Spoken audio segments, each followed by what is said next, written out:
Shutdown শেষ হওয়ার কোনো লক্ষণই নেই যুক্তরাষ্ট্রে। উল্টো আগামী 2 দিনের মধ্যেই ফেডারেল কর্মীদের ব্যাপক ছাঁটাই শুরু হবে বলে জানিয়েছে হোয়াইট হাউস। আর এটি যদি সত্যিই কার্যকর হয় তবে মার্কিন অর্থনীতিতে এর ভয়াবহ প্রভাব পড়তে পারে এমন শঙ্কা বিশ্লেষকদের। এদিকে রাজনৈতিক অচলাবস্থার দায় একে অপরের ওপর চাপাচ্ছে রিপাবলিকান ও ডেমোক্রেটরা। গত কয়েক সপ্তাহ ধরে রিপাবলিকান ও ডেমোক্রেটদের মধ্যে বাজেট বিল নিয়ে তীব্র দ্বন্দ্ব চলছিল। তহবিল নিয়ে অচল অবস্থার কারণে বন্ধ হয়ে গেছে দেশটির ফেডারেল সরকারের কার্যক্রম। এ পরিস্থিতির মধ্যে বড় সিদ্ধান্ত নিল মার্কিন সরকার। ওদের স্বপ্ন পূরণে পাশে থাকতে পেরে আমরা গর্বিত। স্থানীয় সময় বুধবার হোয়াইট হাউস জানায় আগামী 2 দিনের মধ্যেই ফেডারেল কর্মীদের ব্যাপক ছাঁটাই শুরু হবে।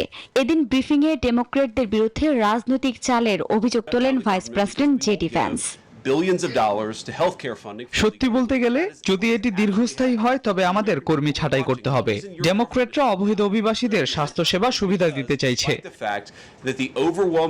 এদিকে রাজনৈতিক অচল অবস্থার দায় একে অপরের ওপর চাপাচ্ছে রিপাবলিকান ও ডেমোক্রেটরা। আর শাটডাউন ডোনাল্ড ট্রাম্প এবং রিপাবলিকানদের ইচ্ছাকৃত সিদ্ধান্ত বলে অভিযোগ করেন নিউ ইয়র্কের গভর্নর ক্যাথি হোকুল।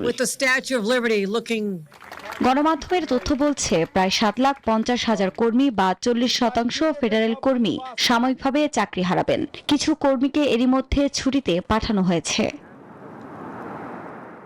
আফরিন মৌ, নিউজ 24।